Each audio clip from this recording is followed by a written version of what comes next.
They say that Nashville is a 10-year town. It takes 10 years to build your circle, land that job or big audition. 10 years to be discovered and get your shot. 10 years to write the song that'll change your life forever.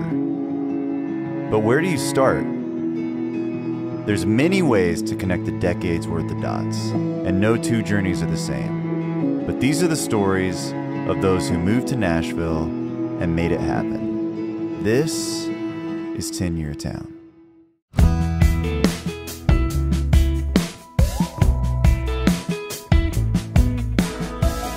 What's up, everybody? Troy Cartwright here. Today's guest is Jimi Bell, a singer-songwriter from Hawkinsville, Georgia.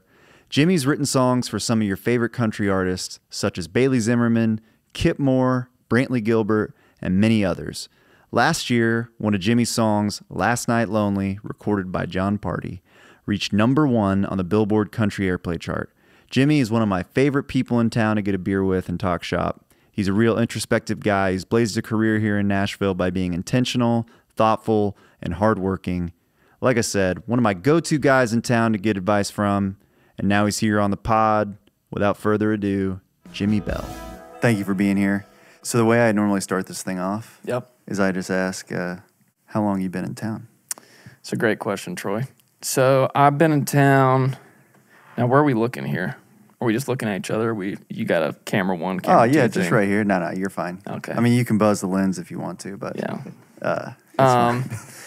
No, man, I've been in town almost 9 years. Yeah. Okay. Yeah, in August it'll be 9 years. Wow. So yeah, which is pretty crazy. From where? From Durham, North Carolina. But before that, we were a year in Durham, and then before that, Georgia. So I'm from Georgia originally. Yeah. I kind of somehow didn't know about the Durham thing. Yeah. So my story is kind of folded into a few other stories. So guys I moved here with, we all have a matching tattoo. Nice. Maybell Boys, which was the name of the first apartment that we moved into when we got here, which was essentially a one-bedroom that we had 4 dudes in. Did you go bunk beds or? Yeah, bunk beds. Wow. Yeah, and technically there was a hallway kind of office area that we turned into a second bed. If anybody wants to go see the historic landmark, it's still there. It's Where right is off of State Street, which is. What is that restaurant over there? It's over by Elliston Place, like where the Elliston Soda Shop is, and Cafe Coco and all that. Okay. You know, people who are in Nashville, you can go see these places. But one day it'll be on the trolley tour. Yeah, that's the goal right now is to put on the historic landmarks. Yeah, so I got to do a little bit more to get it there. Nah, dude, you're on your way. So, but yeah, man, it was just like a little 4-unit housing deal, and. There was another artist that lived beneath us, and we just kind of cut our teeth before in North Carolina because we all moved there thinking that there was some burgeoning country music movement happening in Durham at the time. Okay, I didn't realize. So all 4 of you moved from Georgia to North Carolina before you moved to Nashville. Right. So I knew Seth the longest. And who were these 4 people? Yeah, so here's the 4 guys. So it's me, Seth Dennis, John Sherwood, and Chris Poole. And pretty much everybody's still in the business. Seth is a artist writer. John is a writer, and then Chris works on the business side, actually a label at Broken Bow Records. So I knew Seth from college. We met playing in church together, and then we moved to North Carolina because Chris was there, and Chris was going to manage us as a Christian worship duo. No way. Yeah, dude. So we were going to be the next Shane and Shane, if anybody knows that reference, Absolutely. Yeah, so we were going to make the big time. I'll never forget, dude, Chris Poole.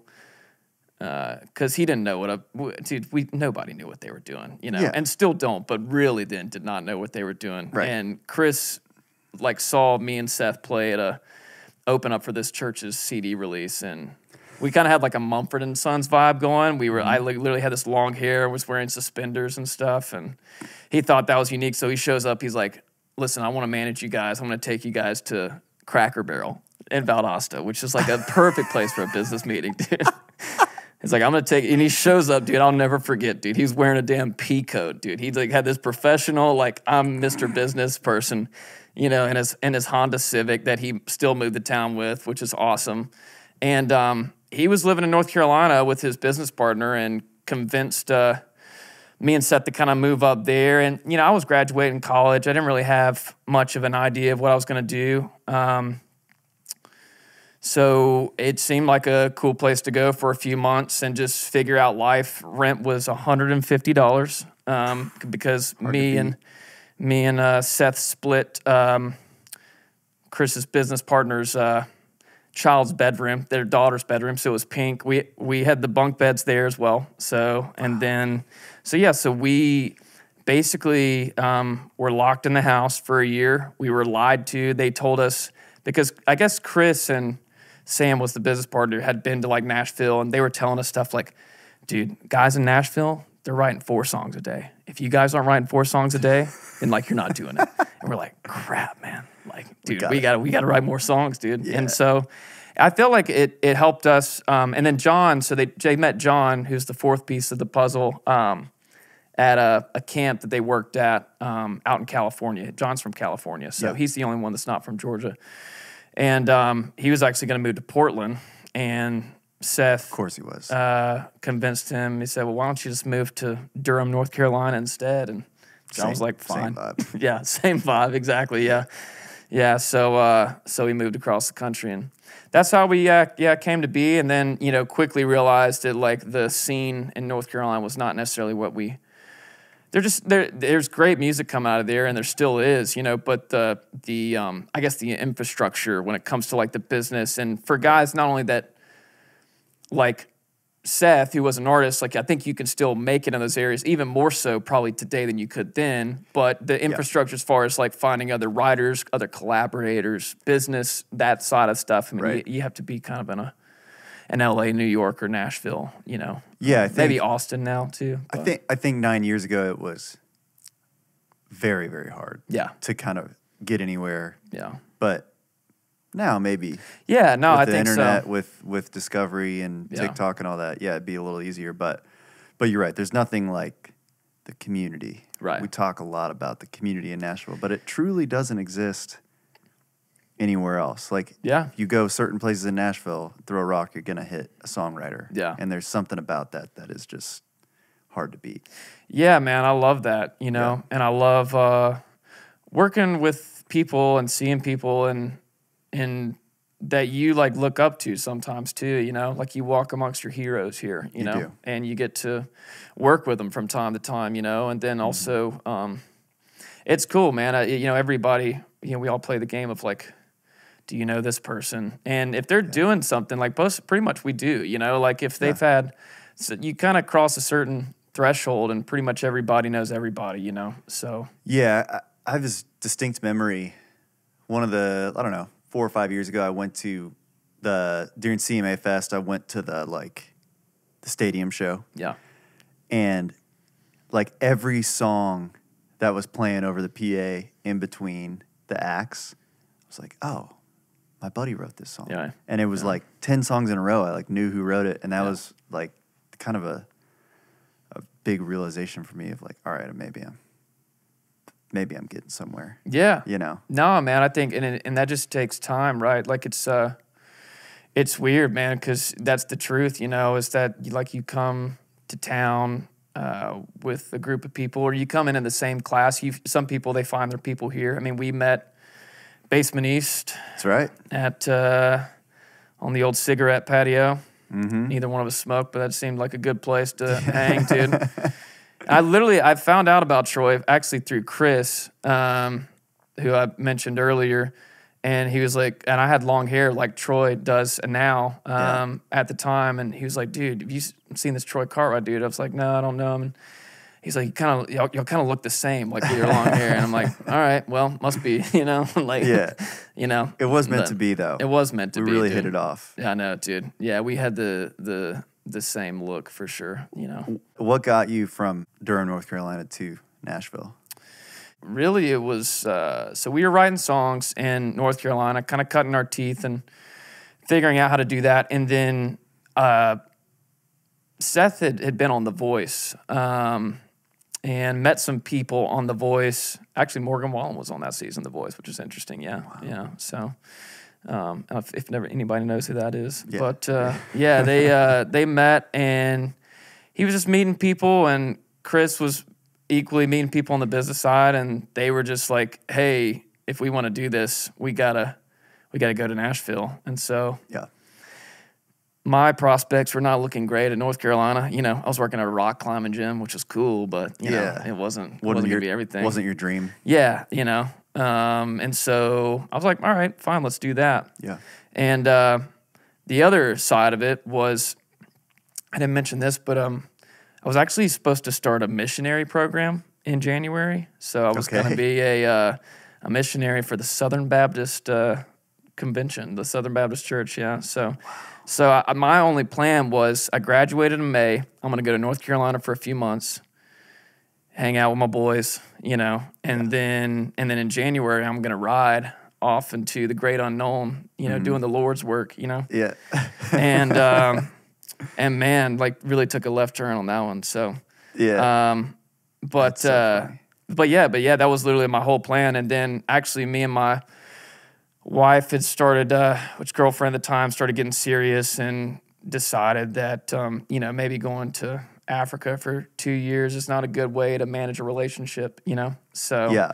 So we kind of changed that. And then, I ended up moving there. And so they actually moved, in like June, and then I moved a few months after. I guess that would be 2013, 14. Dang. I don't know. I have to do the math on that. But 9 years, it would have been 2014. Yeah. So 2014.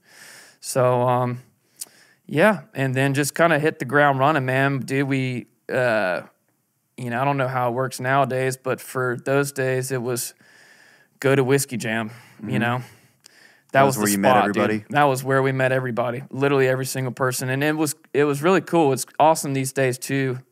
Ward does a great thing, but it was also really cool in those days, man, because it was a lot smaller, and you could kind of maneuver in and out. And it was just Monday nights, right? It was just Monday nights. And, dude, I mean, you could go in and see Chris Stapleton, you know. Wow. And I remember, like, seeing Cadillac 3, you know, when they were a new thing, and they had the South, and you know, all these great bands, and, you know, Old Dominion were, like, you know, coming through there, and Charles Kelly had a Lady Bell, which all those guys still play. But in those days, it really started as just a creator hang, you know? Yeah. And so it was really cool, man. And the same thing with Tin Roof Revival, you know? And, you know, we lived off of State Street, so, you know, the whole gig was go Monday, Tuesday, Wednesday, party, walk back to the house, you know, maybe hit the Taco Bell or the Qdoba on the way home, you know? And then, wake up and do it again. So. Were you, were y'all writing a lot at the time, or how did that work? Yeah, man. We were still writing a lot.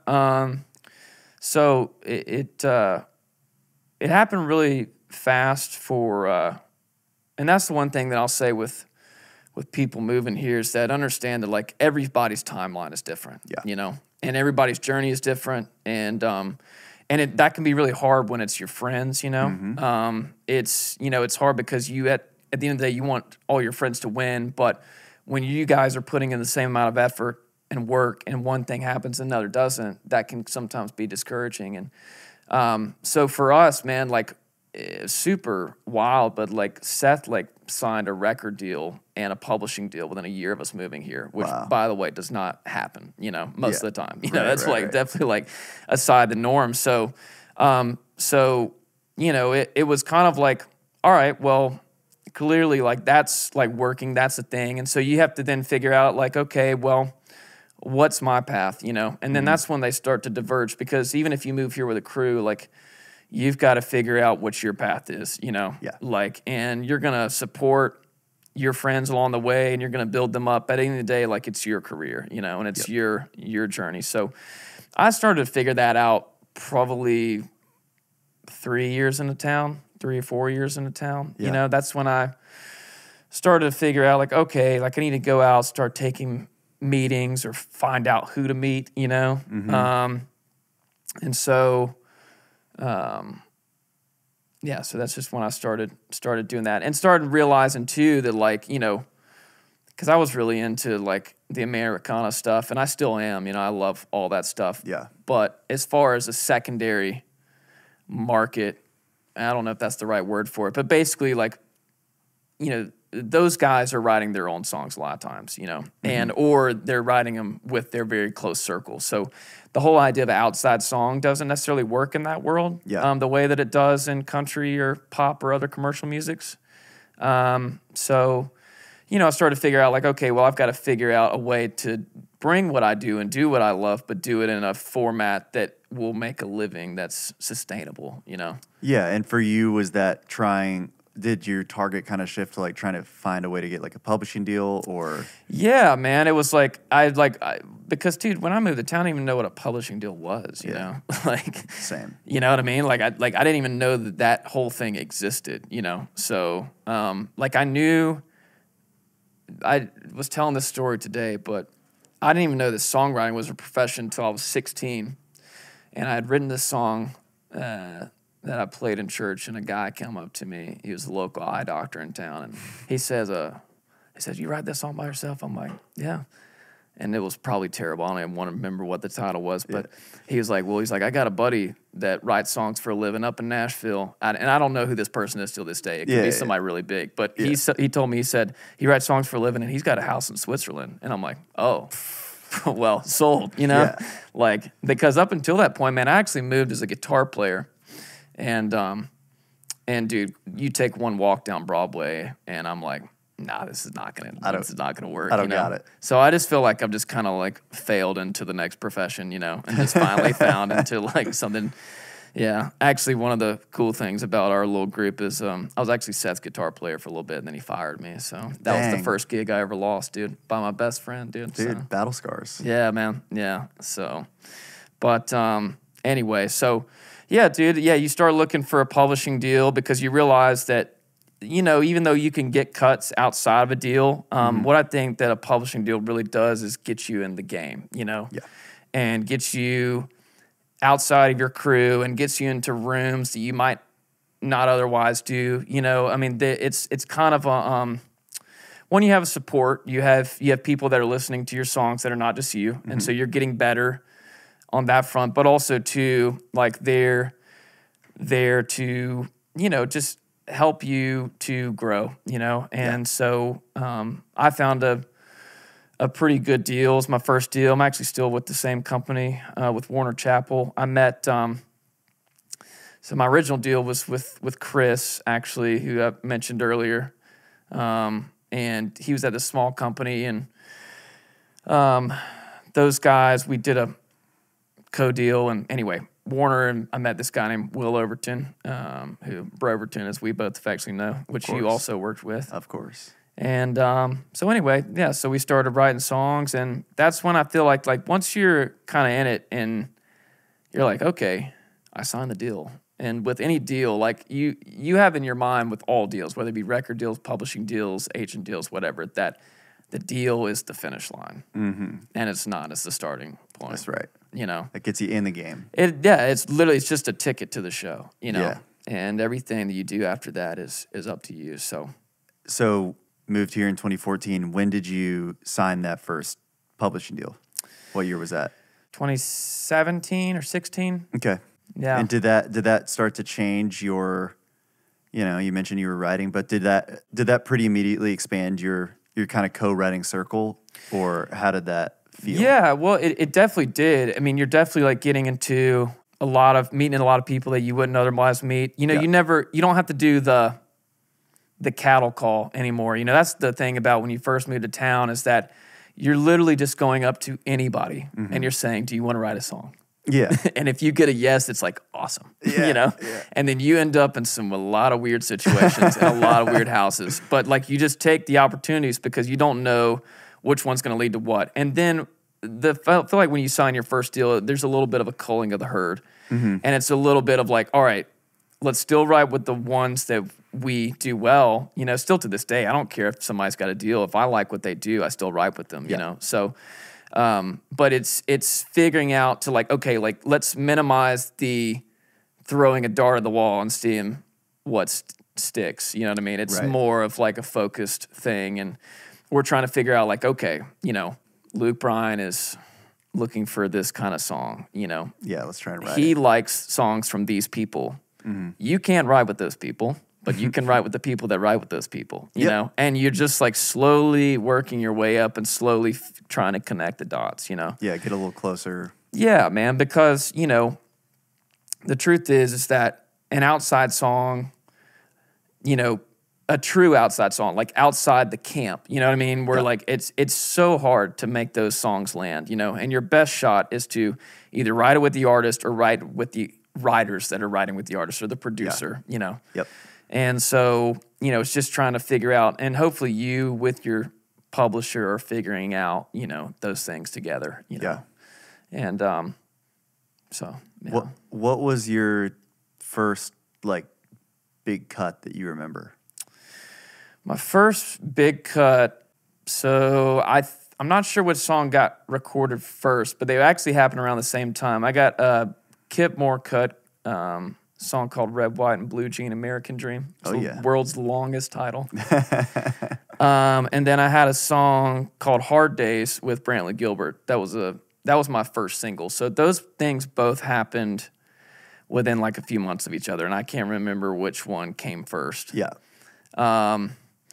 And two, man, like, you know, both just kind of like random things that happen. You know, I wrote the Hard Day song with a couple people, one guy that produced a lot of stuff for Brantley.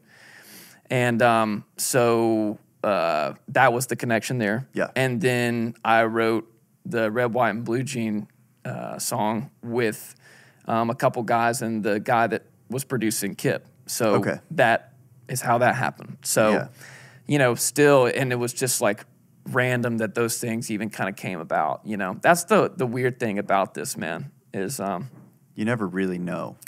You never really know, man. You know, like so, you know, and I think in both of those rights, I want to say that like we had an artist in the room that wasn't the artist that ended up cutting the song, you know. So, you know, because if I remember correctly, the Hard Day song with Brantley was on hold for a while for like Carrie Underwood or something. Yeah, dude, it was and it was kind of old. Like by the time it got cut and it put out by Brantley, it was what, like 3 or 4 years old, right? Yeah, it was at least 4 years old. Yeah. And might have been even older than that, but yeah, it was literally had a female vocalist on the thing. We literally it was all four guys. I should say who I wrote it with because it would be fair to mention those guys. Sure. But with Brock Berryhill, Jay Brunswick, and Logan Wall, and then also to Brantley when he came in, he also made it more him, and we had him as a writer because he honestly just made it way better than it was, you know. So and made it for him too because it was.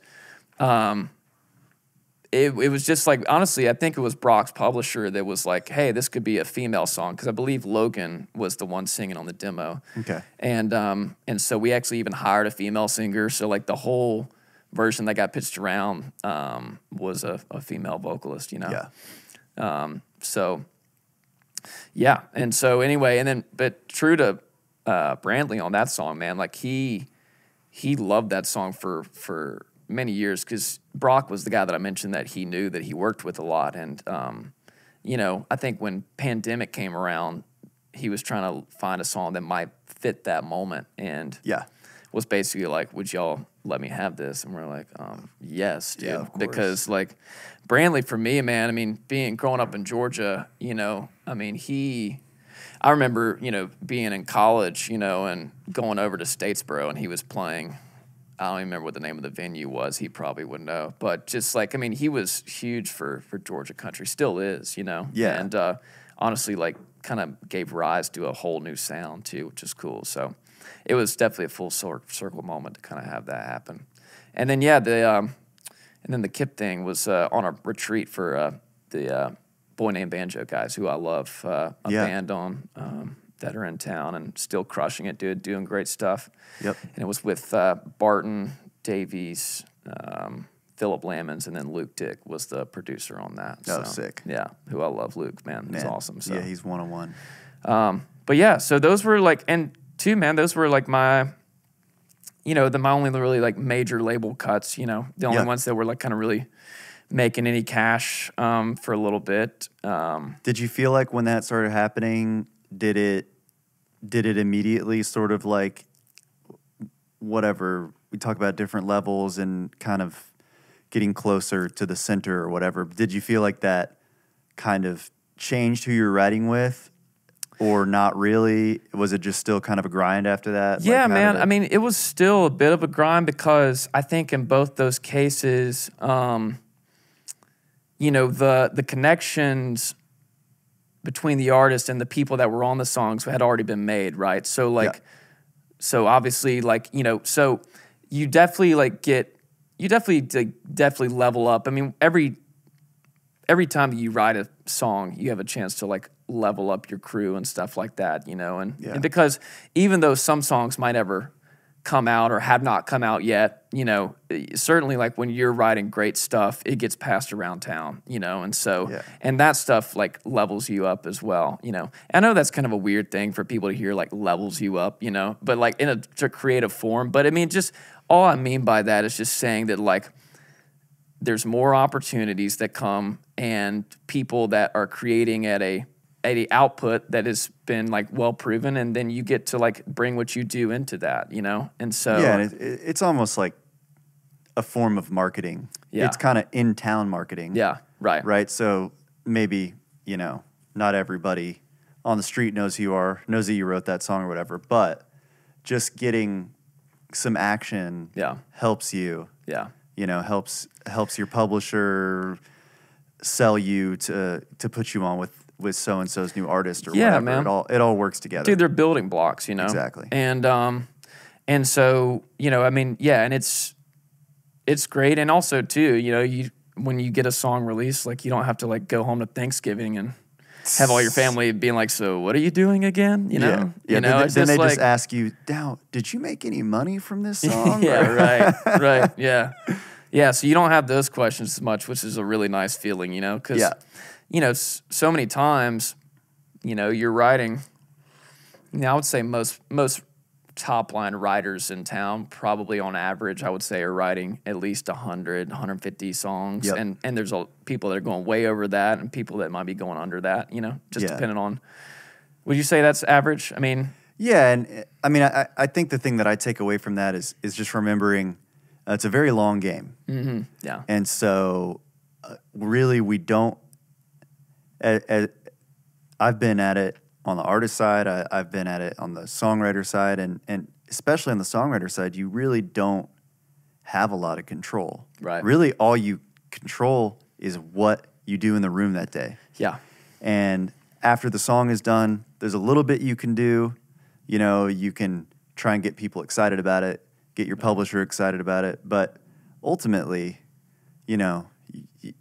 either somebody at a label or the artist has just got to fall in love with the song, and you can't control it. It's something you have to make your peace with, and is hard. Yeah, was really hard for me. I mean, I feel like it took me years to sort of just like mentally adjust to understanding like it's not all within my power. You know, it's just I just do the best I can, and you hope that people like your the soup that you're making, and eventually it'll catch on. Yeah, man. And that's I don't know, I think the other side of it is just realizing that also too, that it takes time, and also that maybe just because it's not working right now doesn't mean that it won't work, and just the fact that, you're probably doing something right if you believe in it full-heartedly, and people around you are saying that it's awesome, but for whatever reason, it's not sounding like what's currently going on, Yeah. Because I've seen many a writer, who kind of took over the format. I mean, I guess the the biggest example of that since we've been in town is probably a guy like Hardy, right? Yeah. And I remember, when nobody would touch a Hardy song, I remember hanging around.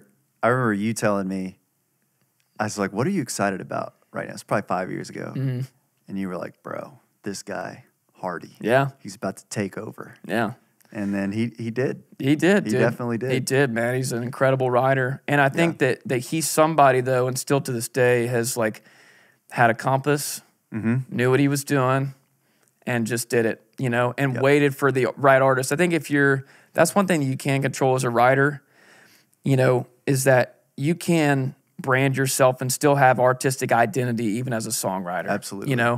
And I think that can be hard sometimes because there might not be an artist that fits what your brand is as a songwriter, what your artistic identity is yet, And that can be troubling sometimes because this is cool, that hopefully the people around you think it's cool, but that just doesn't exist yet. And for Hardy, it happened when Morgan came along, right? Mm-hmm.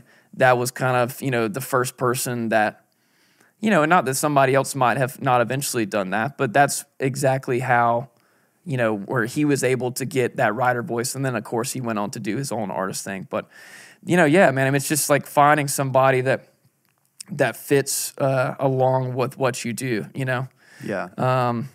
I was talking about it with somebody I was writing with today. It's like you kind of have to stake out your corner. Yeah. And you can't go chasing what's popular right now. Yeah. Because you're not, it's hard to remember, you're not writing and you're not making your songs for a standing army. Right. You're making music for the whatever, popular opinion or whatever. It's like a moving parade. So it's always going from one thing to the next. So if you're just chasing this type of song, by the time you get there, it's going to be too late. But if you have your corner and you do this thing, eventually they're going to walk by and you're going to have all these dope songs. Yep. And people are going to love them and hopefully. Yeah, man. It requires a lot of patience and it does, man. And mental fortitude to kind of weather the ups and downs. Well, and and listen, I'm not saying that by chasing you can't land hits. You can, you absolutely can. But I think that for me, and I'm not even counting myself amongst these people, but the guys that I see that really take over, a sound and shift, are the people that they have that sound that they do. Yeah. Nobody else does it. They've perfected it. And every time an artist is looking for that sound, they go straight to the source, Yeah. They're just so, ingrained. And it's people, were like, man, I could really use a Casey Beathard record or, on this, or I could really use, I don't know, name another hit, a Rodney Clawson song, whatever, you know what I mean? Those kind of guys, Craig Wise, I mean, you could say any of these number of names, and the truth is, it's they have such a thing and it's so well defined and people now know what to do with it, Yeah. Absolutely. And I think that's another hard part, I think, that what you don't understand is that, even as a writer, something that I didn't realize, actually a buddy of mine who's another writer in town kind of told me this, is that how important, your brand is. And when I thought of branding, I thought that it meant graphics and seeing what an artist does and seeing oh, these pictures and stuff like that. And a brand really is when somebody hears your name, what do they think? You know? And are you making sure that you are making that concise and easy enough that anytime somebody gets in the room with you, as a songwriter, do they know what they're getting into? Have you and your publisher been able to sell that? Because it will ultimately be better for you in the long run and not have to go and mix up things. One of the things that mistakes I made early was I started making tracks because everybody made tracks, and early on it was well, you must be a track guy, And it's well, not necessarily, but as soon as that word gets around that, oh, he does tracks, that's the one thing is that it's not people's fault, but they have a one idea about you in mind, they really can only because there are a lot of people, it is a small town, there's still a lot of people, and they really can only say, they can only think about you in one way. So, you know, obviously you can be bored, you can do all these things, but if ultimately your best asset is not being sold as like what people think of you, then that can be a troubling thing to get into, you know, because you can go into a room and people think, oh, you do this, I'm expecting this of you, but the thing that I was expecting this, you don't do very good. You know what I mean? Yeah, yeah. So it's like, if I was like, oh, he's a writer, but he can do tracks, you know, or like make sure that that's on the way back burner, then there's not the expectation, you know? Yeah. And I think that you have to figure that out, not only in terms of role, but also in terms of style, right? Like people want to know what they're getting into, you know, and what you do naturally, you know, because I think that like people want to create, people want to help, people want to like, everybody wants to get the best out of each other. So if I'm sitting here thinking that, you know, this is the best that I'm getting from you, not knowing what you're capable of, then that's not going to be good, you know? Yeah. So, yeah, it's got to be all aligned. Yeah. Well, tell me a little bit about your experience. You recently had your first number one. Yeah. Tell me about writing it and then like the journey of it getting cut and blah, blah, blah. Like how did it Yeah. how did it So, go? I mean, I feel like I'm sitting here saying that all this is like luck, and honestly, like a lot of my stuff has been luck, Yeah, you know? that's Like, all right.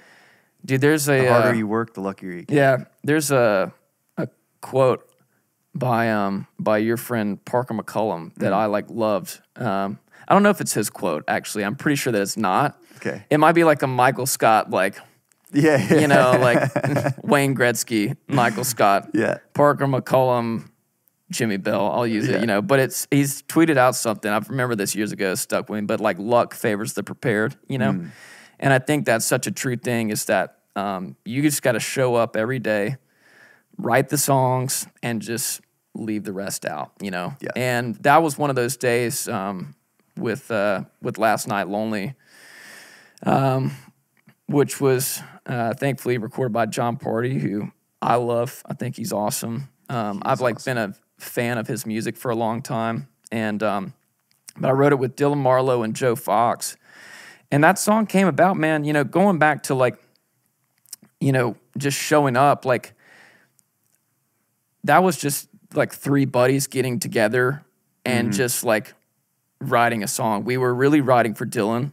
Yeah. We were trying to, I think it might have been the first time that Dylan and Joe wrote. Really? Yeah, which Joe works, produces Dylan. And I think actually out of that is how that agreement was kind of made, because that demo was exactly like what Dylan wanted to sound like, you know? Oh, that's cool. And so we actually, the first thing about that song is that there was a guitar riff. Dylan literally comes in. This is how dumb this whole business can be. like this is how dumb this can get. Can we cuss on this? Yeah. Yeah, this is how dumb this shit can get. Like, Dylan was like, man, I want a song with a baritone guitar on it. I don't know if that was a good Dylan impression, but That's great. Yeah, but he's like, I really want a song with a baritone guitar on it. And Joe is like, all right, well, I have a baritone guitar.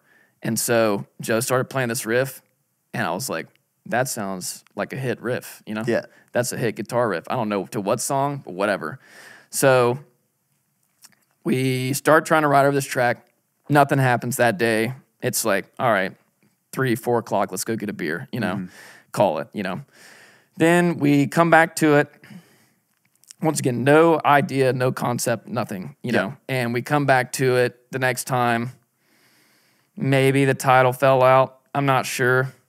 But I want to say that it wasn't until the third write before that song actually happened. And every single time I was like, guys, I don't care what we do, but we're writing over this riff. This riff is the opening of a hit song.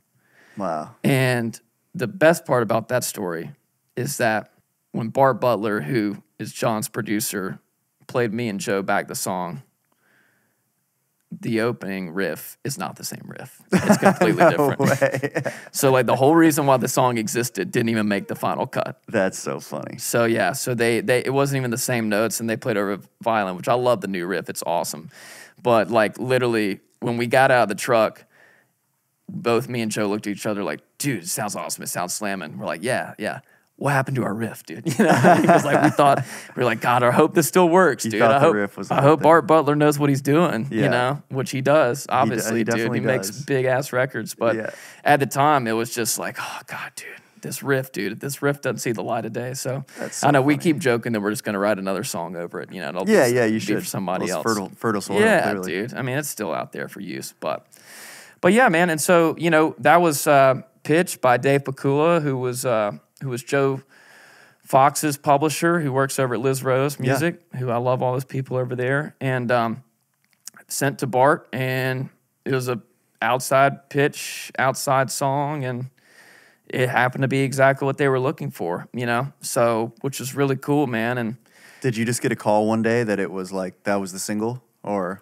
Dude, yeah, so it was actually a really cool moment when that happened, because we knew, I guess, going into, so John, like, loved the song, and they were like, hey, we're cutting this song, and this is how long this stuff can happen. I mean, I think that we were told in February of, when did it come out? 22? Yeah. So in February of 21, I believe, around March, we were told, hey, he's cutting the song. And so he was going to go in like April or May of that year. And I think I don't want to speak out of turn, but I want to say that he like lost his voice or something, you know? And so he didn't record it until that December. So we were just like left in limbo, like, I don't know if this is happening or not, you know, for like months. A long time, you know.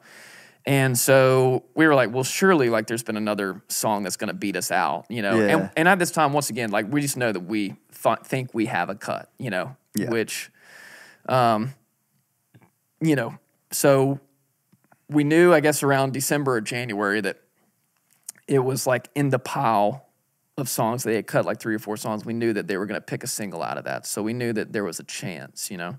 Yeah. But literally, we were on a annual writer retreat, which you've been on multiple times in Colorado. And we were going out actually with Dylan and Joe. We're both on the plane, and we basically landed, didn't have service, and all of us had a missed call from Bart, you know. And we're like, oh, this has got to be good, you know? And so I was like the first one as soon as we landed, you know, and Bart was like, hey, man, you got to cut, and y'all got the single, dude. No way. Yeah, which was awesome, man, and like a lot of my good buddies were there, and so it was just like an awesome way to start the week, you know, and ended up sending John a thank you video that has become some notorious. I believe it's out there on the Legendary. internet. Yeah. It's basically to the effect of you changed our fucking lives, Jon Pardi, you know, which was really true, man. I mean, dude, like when you get a single on an artist like that, I mean, it is life-changing. It's life-changing money because, you know, the hard part is, man, it's like, you know, you do so much to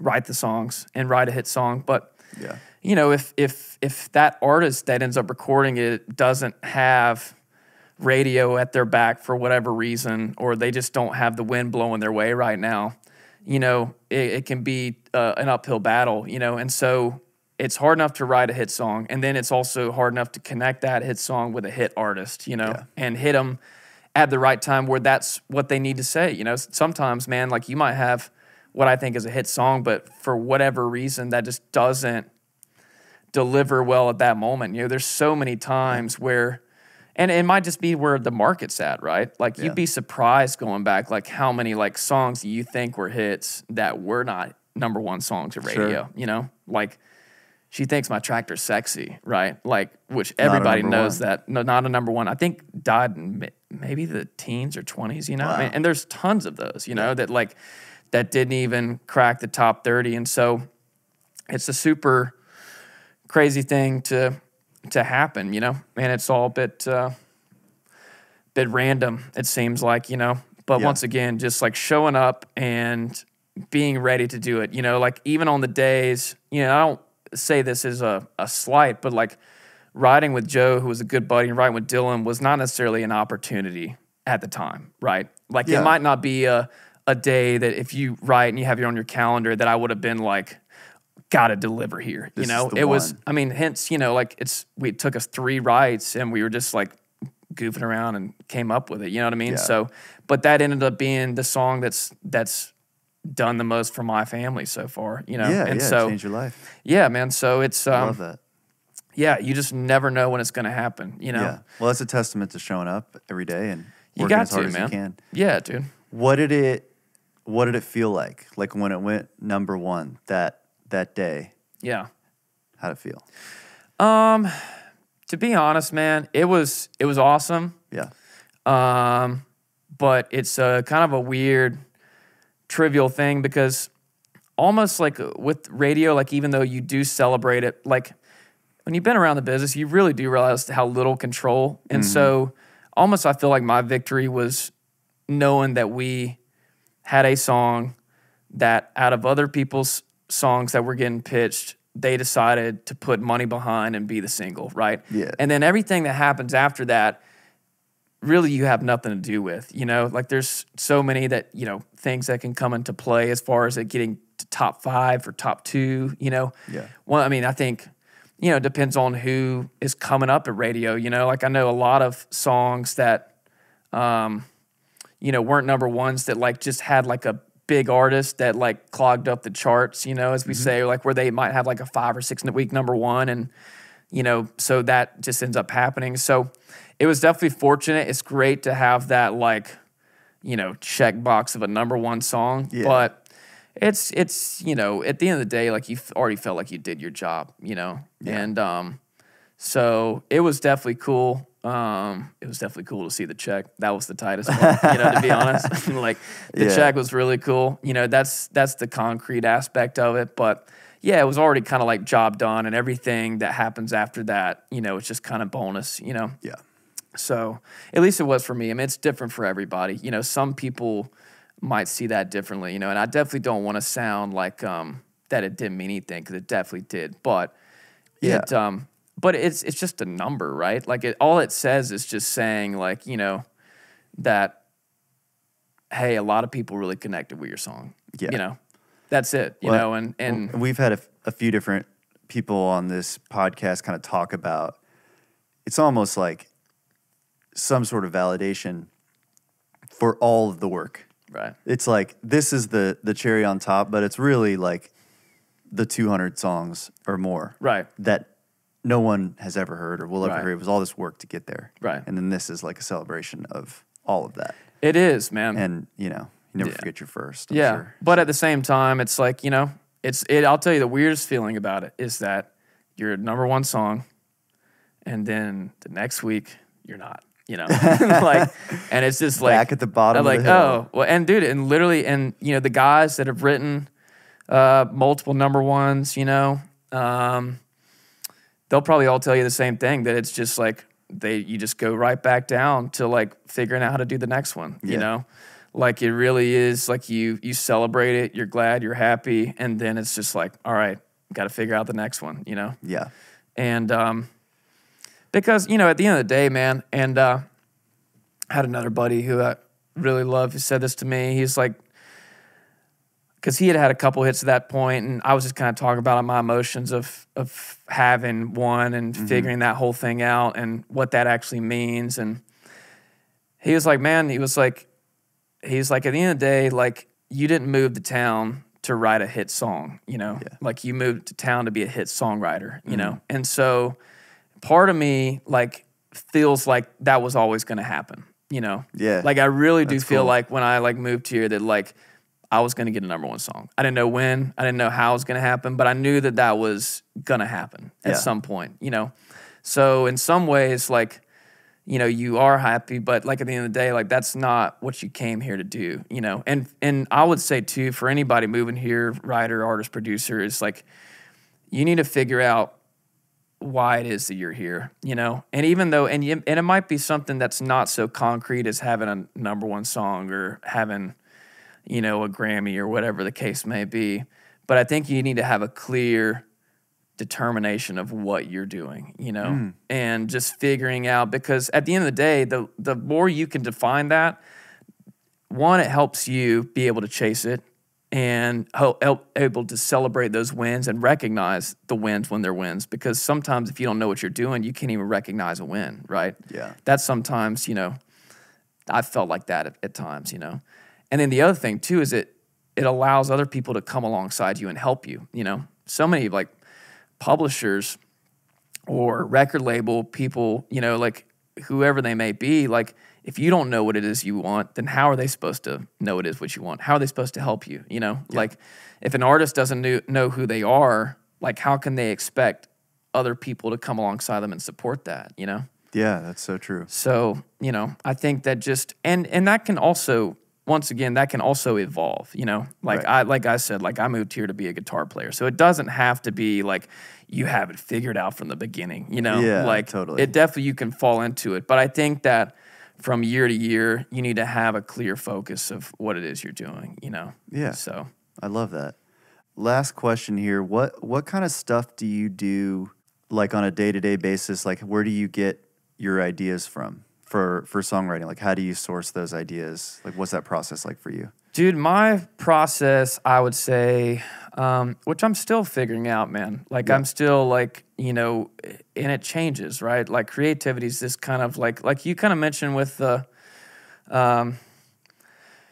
movements, artistically and how some artists will blow up and then that sound goes away. But it's kind of the same place as chasing all creativity, I would say like most consistently, I get most of my ideas when I'm listening to music, and listening to music that I love, And I listen to a lot of old country, and I listen to stuff outside the format as well, because that's the hard part of, I think that, with your listening, and I'm going off a little bit on a tangent, but I do think that what you listen to is very important, as a creator, because once again, if you're only listening to what is happening in the format, and what I mean by that is in country music and in popular country music, then your melodies are going to sound exactly like what's already happening.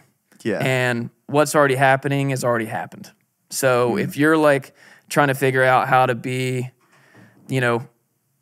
name artist X who's popular right now, they've already moved on. And all you're going to do is behind the time. And so you've got to figure out like, how are you going to bring something new? And maybe bringing something new in is bringing something old in. But I guarantee you it's not going to be what's already happening, It's going to be from either somewhere that has been in the past where people want to revisit that sound, or it's going to be somewhere it's never been before, So, and that's the hard part is that, you have to really control what you're being influenced by, and also recognize that if you are starting to write the same songs, if the melodies are starting to get stale, change it up, dude. Go listen to SZA, you know what I mean? Or just like Doja Cat, like go find something else that's just completely out of your format. Like even if like you're just like a true blue, like, Daryl Worley, Daryl Singletary, name any Daryl, that you want. Like if you're just like a country music fan, you still got to figure out, I think, in my opinion, to bring something new to it, that's a little bit, I think that, with when the 90s country thing came back, it's just like, it's cool. And I think that people should do what they love. Mm-hmm. But at the same time, like, you're not going to do it better than George Strait. You're not going to do it better than Alan Jackson, Yeah. So you got to figure out like a way to do it in a way that's unique and new and fresh, Love that. And so, yeah, man. And so, but yeah, that's my main process, man. It's just listening to music, dude. And, sometimes I'm playing video games while I do it, just to like kind of disassociate a little bit. And then driving, that's another thing. For some reason, driving always gets my head into Gets it. it going. Yeah, sometimes mowing the grass, Yeah. which I'm a big fan of. That's great. But yeah, man, it comes in all different ways, I love it. Well, Jimi Bell, thank you very much for being here. Yeah, dude. I appreciate How you. much time was that, dude? It felt like it was absolutely nothing. That's it. I feel like I could go on for another 3 hours. You could. Yeah. You could. All right, guys, that's it. That's the pod. See you later. Thanks, everybody, for listening to this episode of 10 Year Town. We're doing a Q&A episode at the end of the month, so if you have a question for us, go to 10yeartown.com and click on the Q&A button to submit your questions. We also drop new interview clips throughout the week on all our social channels, so follow 10 Year Town on TikTok, Instagram, YouTube, etc. And don't forget to subscribe to the show on Apple and Spotify podcasts to get all new episodes every Tuesday. We'll see you next week.